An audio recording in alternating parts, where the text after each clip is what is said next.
Hi friends, നമ്മളിന്ന് വന്നിരിക്കുന്ന ആറന്മുള ശ്രീ പാർത്ഥസാരഥി ക്ഷേത്രത്തിലാണ്. വിഷുവൊക്കെ ആയതുകൊണ്ടൊന്ന് ഇറങ്ങി തൊഴുത് കണ്ടുകെട്ട് പോകാമെന്ന് വിചാരിച്ചു. ഇവിടെ 4 മണി, വെളുപ്പിന് 4 മണി തൊട്ട് ഇവിടെ വിഷുക്കണി ദർശിക്കാൻ സാധിക്കുകയും പിന്നെ ഇവിടെ തിരുവാതിര കളിയോ മറ്റെന്തൊക്കെയോ പരിപാടിയുണ്ട്. നമുക്കെന്താന്ന് പോയി നോക്കാം.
ആറന്മുള ശ്രീ പാർത്ഥസാരഥി ക്ഷേത്രം കേരളത്തിലെ ഏറ്റവും പഴക്കം ചെന്ന ക്ഷേത്രങ്ങളിലൊന്നാണ്.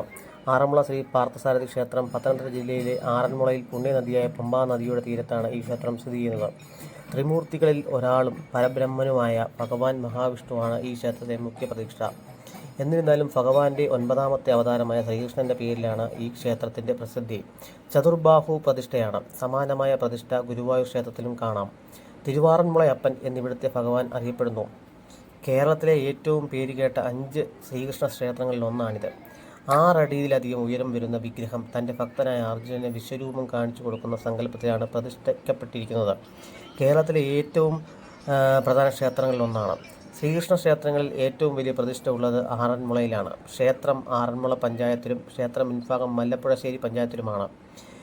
ആഗ്രഹ സാഫല്യത്തിനായി നടത്തുന്ന ആറന്മുള വള്ളസദ്യ ഇവിടുത്തെ പ്രധാന വഴിപാടാണ്. തിരുവോണത്തോണിയും അഷ്ടമി രോഹിണി വള്ളസദ്യയും ആറന്മുള ഉത്രട്ടാതി വള്ളംകളിയും ഇവിടുത്തെ പ്രധാന പരിപാടികളാണ്. ആറന്മുള കണ്ണാടി പ്രശസ്തമാണ്.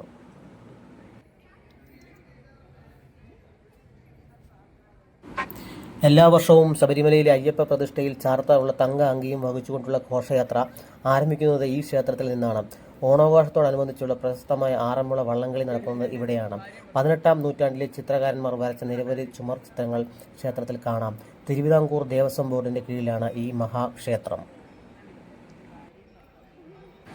ചതുർബാഹുവായ മഹാവിഷ്ണുവിൻ്റെതാണ് ആറന്മുള വിഗ്രഹം. കുരുക്ഷേത്ര യുദ്ധത്തിൽ വെച്ച് ഗീതോപദേശത്തിനിടയിൽ അർജുനന് കാണിച്ചു കൊടുത്ത വിശ്വരൂപത്തിന്റെ നിലയിലാണെന്നാണ് വിഗ്രഹമെന്നാണ് വിശ്വാസം. ആറന്മുള ക്ഷേത്രം നിർമ്മിച്ചതും അർജുനൻ തന്നെയെന്ന് പറയപ്പെടുന്നു. യുദ്ധക്കളത്തിൽ നിരായുധനായ കർണനെ കൊന്നതിനുള്ള പാപഭാരം തീർക്കാനാണ് അർജുനൻ ഈ ക്ഷേത്രം നിർമ്മിച്ചതെന്നാണ് ഐതിഹ്യം.